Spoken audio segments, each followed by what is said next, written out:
मेरे सहयोगी doctor Jitendra Singh, Shri PK. Mishra ji, Shri Rajiv Gauba जी, श्री श्रीनिवासन जी और इस कार्यक्रम में जुड़े सभी कर्मयोगी साथियों, देवी और सज्जनों, आप सभी को सिविल सेवा दिवस की बहुत बहुत शुभकामनाएं। इस साल का सिविल सर्विस डे बहुत ज्यादा महत्वपूर्ण है। ये एक ऐसा समय है जब देश ने अपनी आजादी के 75 वर्ष पूरे किए हैं। एक ऐसा समय है जब देश ने अगले 25 वर्षों के विराट विशाल लक्ष्यों को प्राप्त करने के लिए तेजी से कदम बढ़ाना शुरू किया है। देश को आजादी के इस अमृत काल तक लाने में उन अधिकारियों की बड़ी भूमिका रही जो 15, 20, 25 साल पहले इस सेवा में आए। अब आजादी के इस अमृत काल में उन युवा अधिकारियों की भूमिका सबसे बड़ी है जो अगले 15, 20, 25 साल इस सेवा में रहने वाले हैं। इसलिए मैं आज भारत के हर सिविल सेवा अधिकारी से यही कहूंगा कि आप बहुत भाग्यशाली हैं। मुझे पूरा विश्वास है कि मेरी बात पे आपको भरोसा होगा।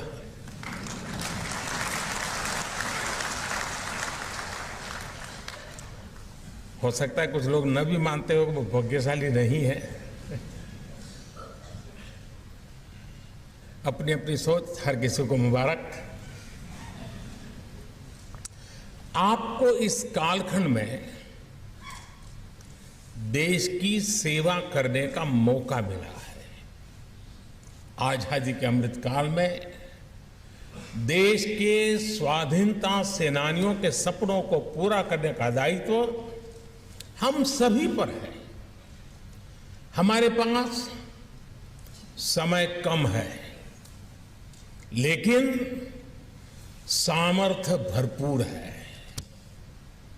हमारे लक्ष्य कठिन है, लेकिन हौसला कम नहीं है। हमें पहाड़ जैसी ऊंचाई भले चढ़नी है, लेकिन इरादे आसमान से भी ऊंचे, ज्यादा ऊंचे हैं।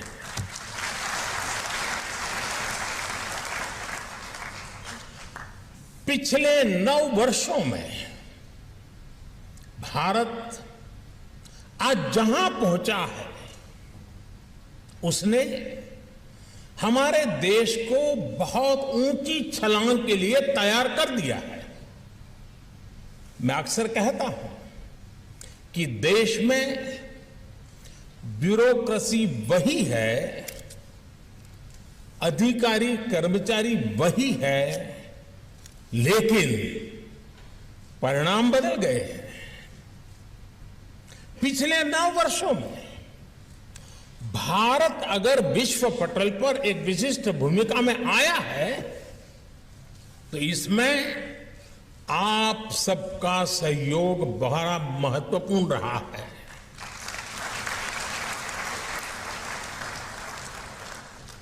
पिछले 9 वर्षों में अगर देश के गरीब से गरीब को भी सुशासन का विश्वास मिला है, तो इसमें भी आपकी मेहनत ने रंग लाया है। पिछले 9 वर्षों में अगर भारत के विकास को नई गति मिली है, तो ये भी आपकी भागीदारी के बिना संभव नहीं था। कोरोना के महासंकट के बावजूद आज भारत दुनिया की 5वीं सबसे बड़ी अर्थव्यवस्था है।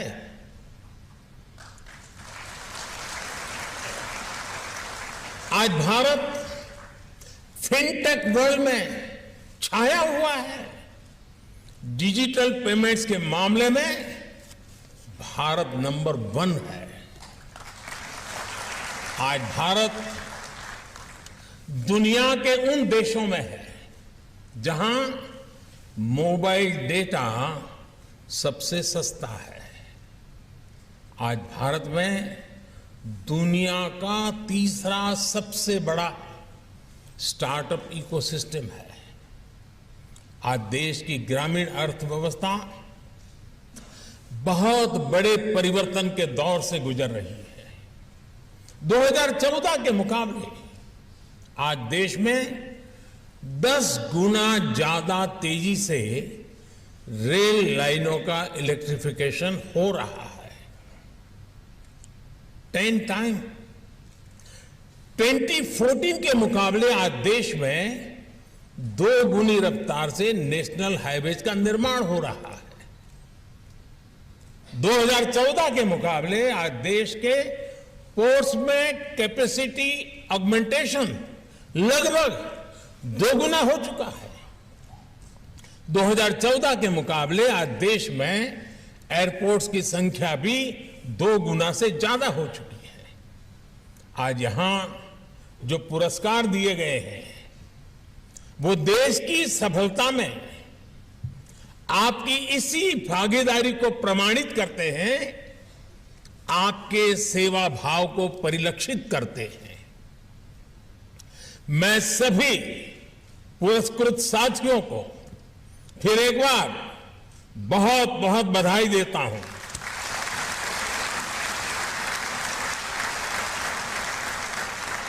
साथियों, बीते वर्ष 15 अगस्त को मैंने लाल किले से देश के सामने पंच प्राणों का आह्वान किया है। विकसित भारत के निर्माण का विराट लक्ष्य हो, गुलामी की हर सोच से मुक्ति हो, भारत की विरासत पर गर्व की भावना हो, देश की एकता एकजुटता को निरंतर सशक्त करना हो और अपने कर्तव्यों को सर्वोपरि रखना हो। इन पंच प्राणों की प्रेरणा से जो ऊर्जा निकलेगी वो हमारे देश को वो ऊंचाई देगी जिसका वो हमेशा हकदार रहा है।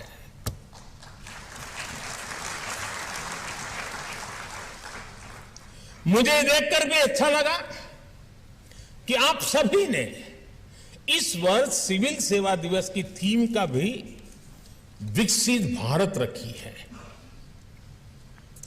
विकसित भारत के निर्माण के पीछे क्या सोच है, ये उस पुस्तक में भी झलकता है जिसका अभी विमोचन हुआ है। विकसित भारत सिर्फ आधुनिक इंफ्रास्ट्रक्चर या आधुनिक निर्माण तक सीमित नहीं है। विकसित भारत के लिए आवश्यक है भारत का सरकारी सिस्टम हर देशवासी की आकांक्षाओं को सपोर्ट करे। विकसित भारत के लिए आवश्यक है भारत का हर सरकारी कर्मचारी देशवासियों के सपनों को सच करने में उनकी मदद करे।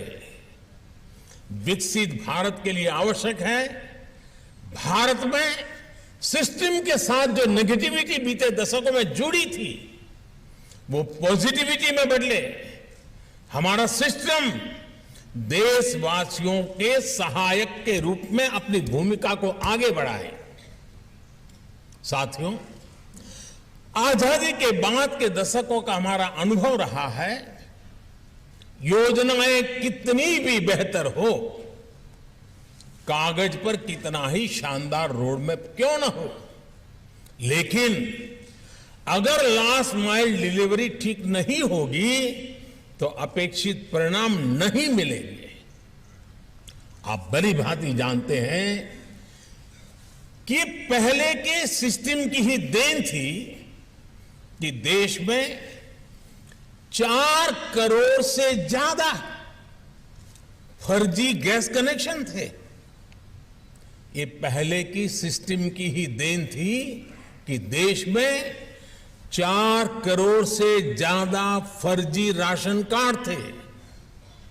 ये पहले की सिस्टम की ही देन थी कि देश में 1 करोड़ काल्पनिक महिलाओं और बच्चों को महिला और बाल विकास मंत्रालय की सहायता जा रही थी। ये पहले की सिस्टम ही थी और उसी की देन थी कि अल्पसंख्यक मंत्रालय करीब 30 लाख फर्जी युवाओं को स्कॉलरशिप का लाभ देता रहता था। और ये भी पहले की ही सिस्टम की देन है कि मनरेगा के तहत देश में लाखों ऐसे फर्जी अकाउंटेंट बने, लाखों ऐसे श्रमिकों के पैसे ट्रांसफर किए गए जिनका अस्तित्व ही नहीं था। अब सोचिए, जिनका कभी जन्म ही नहीं हुआ, वो सिर्फ कागजों में ही पैदा हुए, ऐसे लाखों करोड़ों फर्जी नामों की आड़ में एक बहुत बड़ा इकोसिस्टम भ्रष्टाचार में जुटा था। आज देश के प्रयासों से, आप सभी के प्रयासों से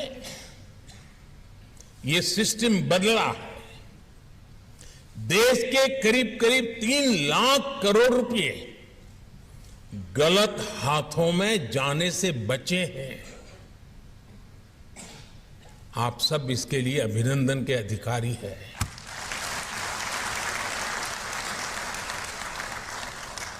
आज ये पैसे गरीबों की भलाई के काम आ रहे हैं, उनका जीवन आसान बना रहे हैं।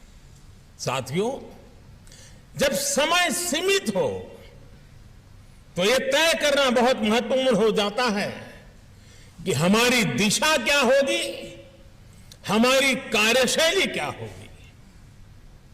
आज चुनौती यह नहीं है कि आप कितने एफिशिएंट हैं, बल्कि चुनौती ये तय करने में है कि जहां जो डेफिशिएंसी है वो कैसे दूर होगी। अगर हमारी दिशा सही होगी तो एफिशिएंसी की स्ट्रेंथ बढ़ेगी और हम आगे बढ़ेंगे। लेकिन अगर डेफिशिएंसी होगी तो हमें वो परिणाम नहीं मिलेंगे जिसके लिए हम प्रयास कर रहे थे। आप याद करिए, पहले डेफिशिएंसी की आड़ में हर सेक्टर की छोटी से छोटी चीज को कंट्रोल करने के तरीके बनाए जाते थे। लेकिन आज वही डेफिशिएंसी एफिशिएंसी में बदली है।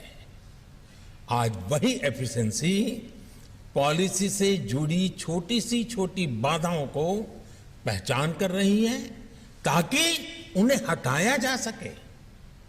पहले ये सोच थी कि सरकार सब कुछ करेगी, लेकिन अब सोच ये है कि सरकार सबके लिए करेगी।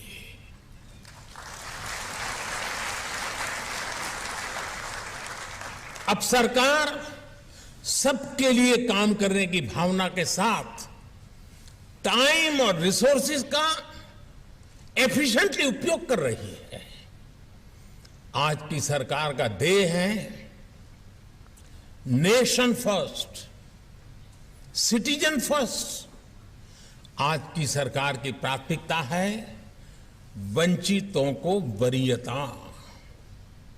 आज की सरकार एस्पिरेशनल डिस्ट्रिक्ट तक जा रही है, एस्पिरेशनल ब्लॉक्स तक जा रही है। आज की सरकार देश के सीमावर्ती गांवों को आखिरी गांव न मानकर उन्हें फर्स्ट विलेज मानते हुए काम कर रही है। वाइब्रेंट विलेज योजना चला रही है।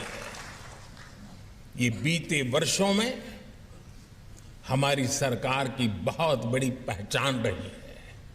लेकिन हमें एक और बात हमेशा ध्यान रखनी है।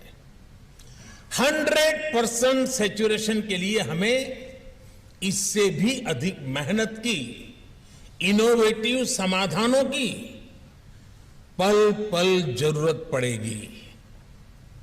अब जैसे डिजिटल इंडिया का इतना व्यापक इंफ्रास्ट्रक्चर हमारे पास उपलब्ध है, इतना बड़ा डेटा सेट हमारे पास है, लेकिन अभी भी हम देखते हैं कि हर विभाग अपने अपने हिसाब से वही जानकारी, वही दस्तावेज मांगता है जो पहले से ही किसी न किसी डेटाबेस में मौजूद है। प्रशासन का बहुत बड़ा समय एनओसी, प्रमाण पत्र, क्लियरेंस, इन्हीं सब कामों में चला जाता है। हमें इनके सॉल्यूशन निकालने ही होंगे, तभी ईज ऑफ लिविंग बढ़ेगी, तभी ईज ऑफ डूइंग बिजनेस बढ़ेगा।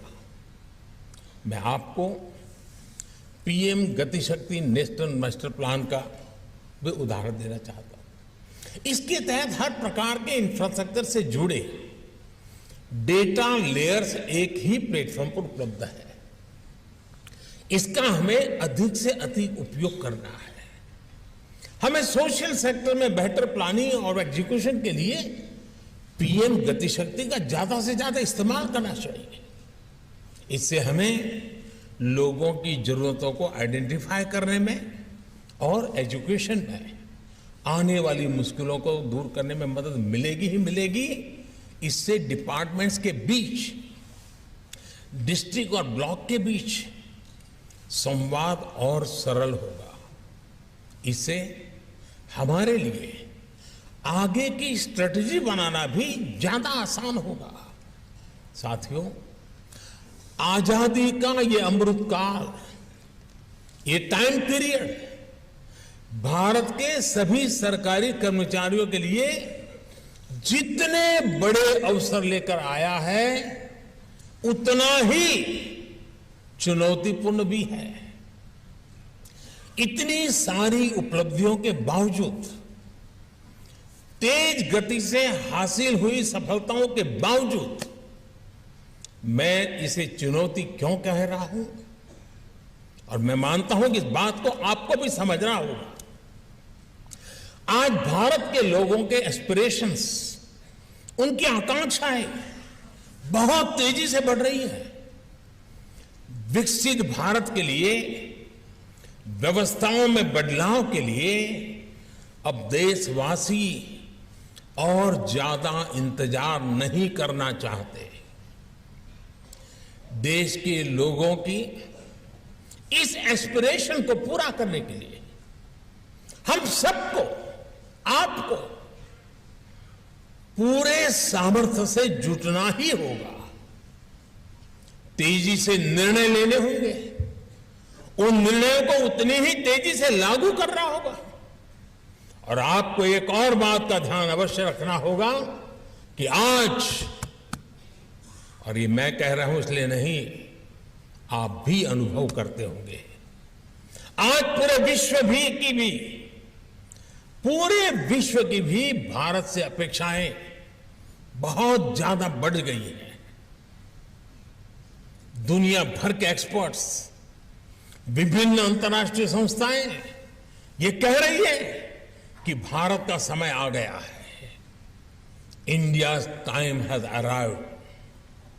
ऐसी स्थिति में भारत की ब्यूरोक्रेसी को एक भी पल गंवाना नहीं है। आज मैं भारत की ब्यूरोक्रेसी से, भारत के हर सरकारी कर्मचारी से, चाहे वो राज्य सरकार में हो या केंद्र सरकार में, मैं एक आग्रह जरूर करना चाहता हूं। देश ने आप पर बहुत भरोसा किया है, आपको मौका दिया है। उस भरोसे को कायम रखते हुए काम करिए। मैं आपसे अक्सर कहता हूं कि आपकी सर्विस में आपके निर्णयों का आधार सिर्फ और सिर्फ देश हित होना चाहिए। हो सकता है फील्ड में आपको किसी एक व्यक्ति के लिए कोई फैसला लेना हो, किसी एक समूह के लिए कोई फैसला लेना हो, लेकिन तब भी आप ये जरूर सोचें कि मेरे इस निर्णय से, निर्णय भले ही छोटा क्यों ना हो, मेरे इस निर्णय से देश का क्या भला होगा। यानी आपके लिए कसौटी देश हित ही है। और मैं आज भारत की ब्यूरोक्रेसी के लिए इस कसौटी में एक और बात जोड़ना चाहता हूं। मुझे विश्वास है आप इस कसौटी पर भी खरा उतरेंगे। साथियों, किसी भी लोकतंत्र में राजनीतिक दलों का बहुत महत्व होता ही है और यह आवश्यक भी है, और ये लोकतंत्र की ब्यूटी है। हर दल की अपनी विचारधारा होती है। संविधान ने हर दल को यह अधिकार दिया है, लेकिन एक ब्यूरोक्रेट के तौर पर, एक सरकारी कर्मचारी के तौर पर अब आपको अपने हर निर्णय में कुछ सवालों का अवश्य ध्यान रखना ही पड़ेगा। जो राजनीतिक दल सत्ता में आया है वो टैक्स पेयर्स मनी का इस्तेमाल अपने दल के हित के लिए कर रहा है या देश के हित के लिए कर रहा है, उसका उपयोग कहां हो रहा है ये आप लोगों को देखना ही होगा। दोस्तों,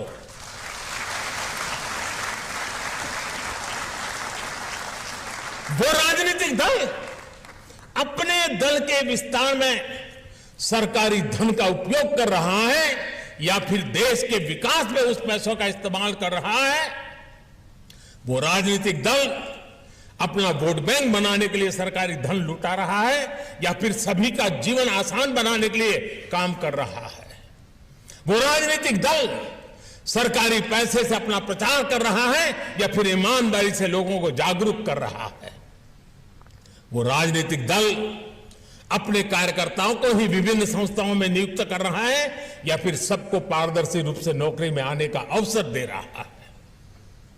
वो राजनीतिक दल नीतियों में इसलिए तो फेरबदल नहीं कर रहा ताकि उसकी आकाओं की काली कमाई के नए रास्ते बने।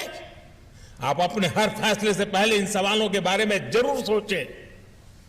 सरदार पटेल जिस ब्यूरोक्रेसी को स्टील फ्रेम ऑफ इंडिया कहा करते थे, उसी ब्यूरोक्रेसी को उनकी अपेक्षाओं पर भी खरा उतरना है, क्योंकि अब अगर ब्यूरोक्रेसी से चूक हुई तो देश का धन लूट जाएगा, टैक्स पेयर्स मनी तबाह हो जाएगा, देश के युवाओं के सपने चकनाचूर हो जाएंगे। साथियों, जो युवा बीते कुछ वर्षों में या पिछले दशक में देश की सिविल सेवा से जुड़े हैं, उन्हें मैं कुछ बातें विशेष तौर पर कहना चाहता हूं।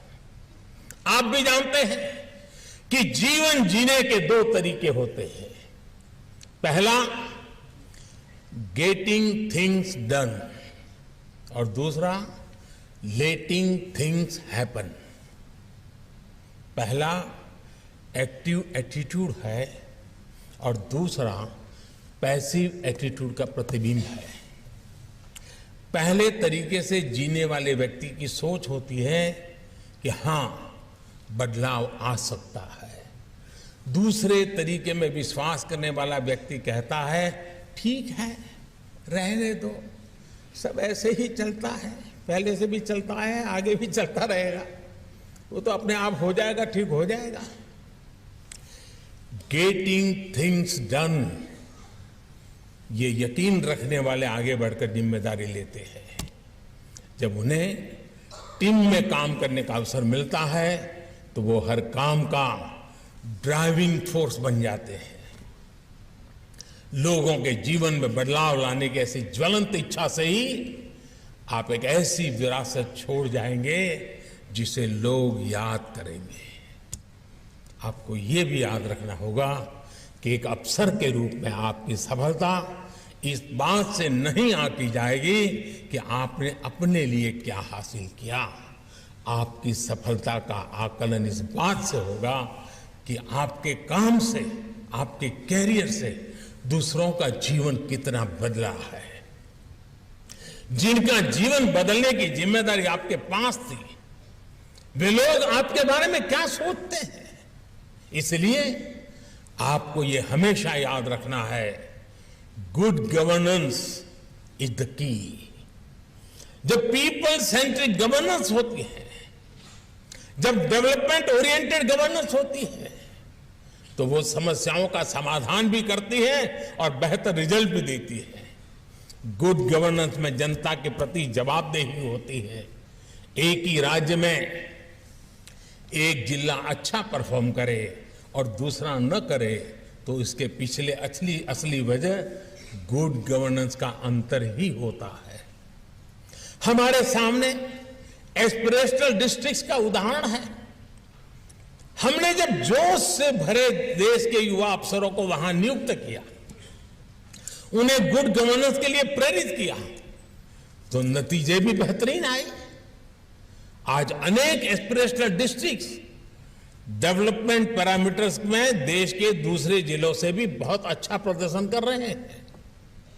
जब आप इस पर फोकस करेंगे, पीपल्स पार्टिसिपेशन पर फोकस करेंगे, तो जनता में भी ओनरशिप का भाव, उसकी भावना और अधिक मजबूत होगी। और जनता जनार्दन किसी भी योजना की ओनरशिप ले लेती है तो अभूतपूर्व नतीजे आना सुनिश्चित हो जाता है। आप स्वच्छ भारत अभियान देख लीजिए, अमृत सरोवर अभियान देख लीजिए, जल जीवन मिशन देख लीजिए।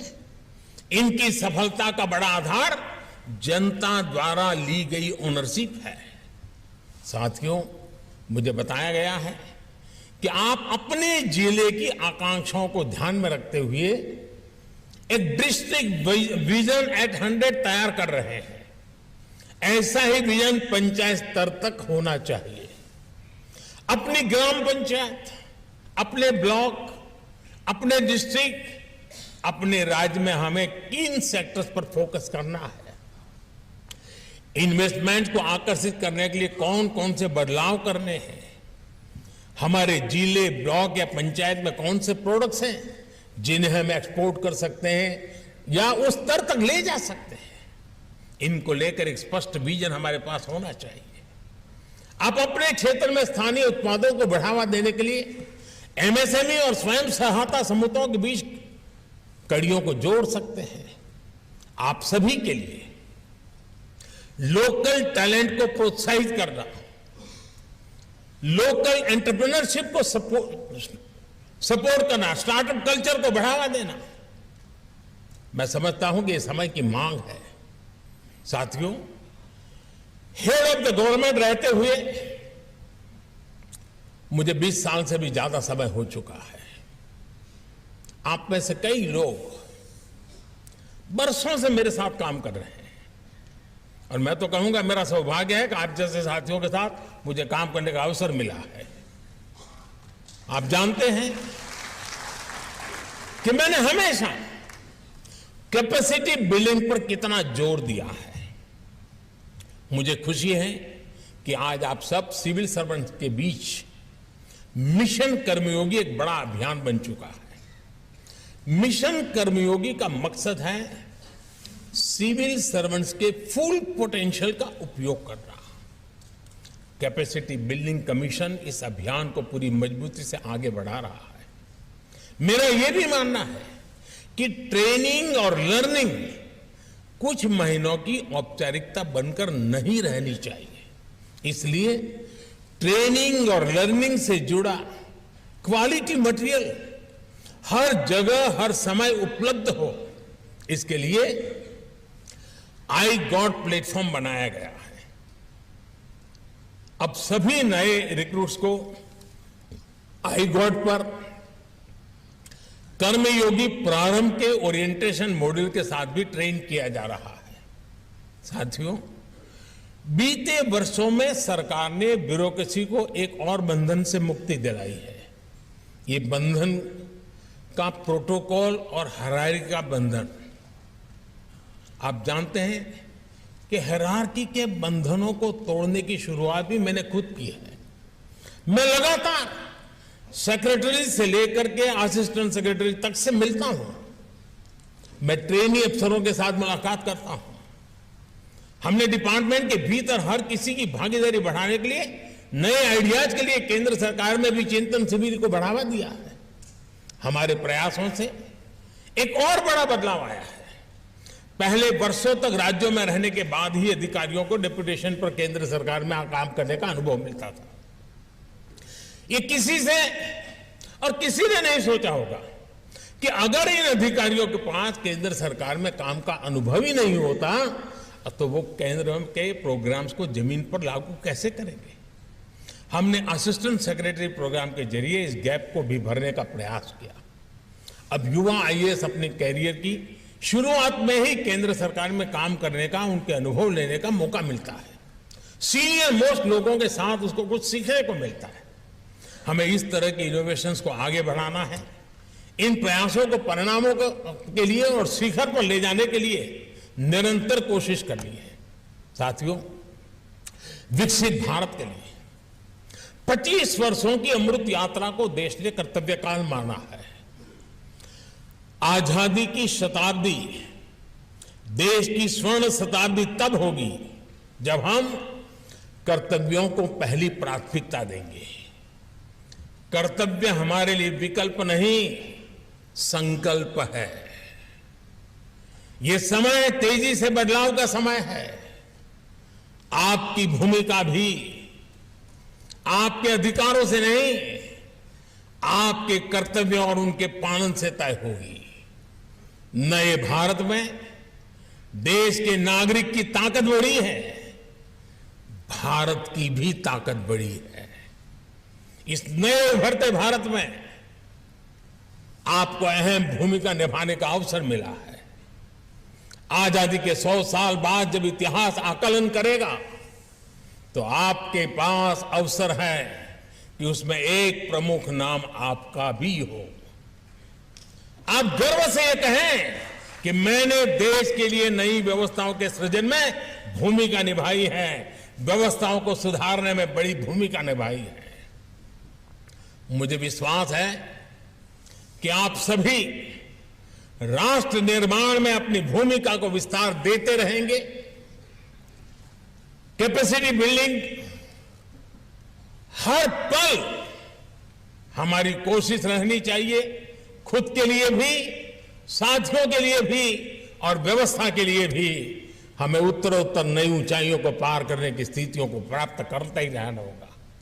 मुझे विश्वास है कि सिविल सर्विस डे ये वार्षिक रिचुअल नहीं है। ये सिविल सर्विस डे संकल्पों का समय है।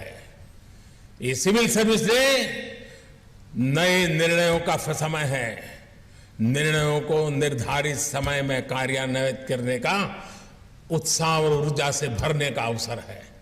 इस अवसर से एक नई ऊर्जा, नई प्रेरणा, नई शक्ति, नया सामर्थ्य, नया संकल्प यह लेकर के हम चलेंगे तो जिन सिद्धियों को प्राप्त करना चाहते हैं उन सिद्धियों को हम खुद छू करके देखेंगे। इसी विश्वास के साथ मेरी आपको बहुत बहुत शुभकामनाएं। धन्यवाद।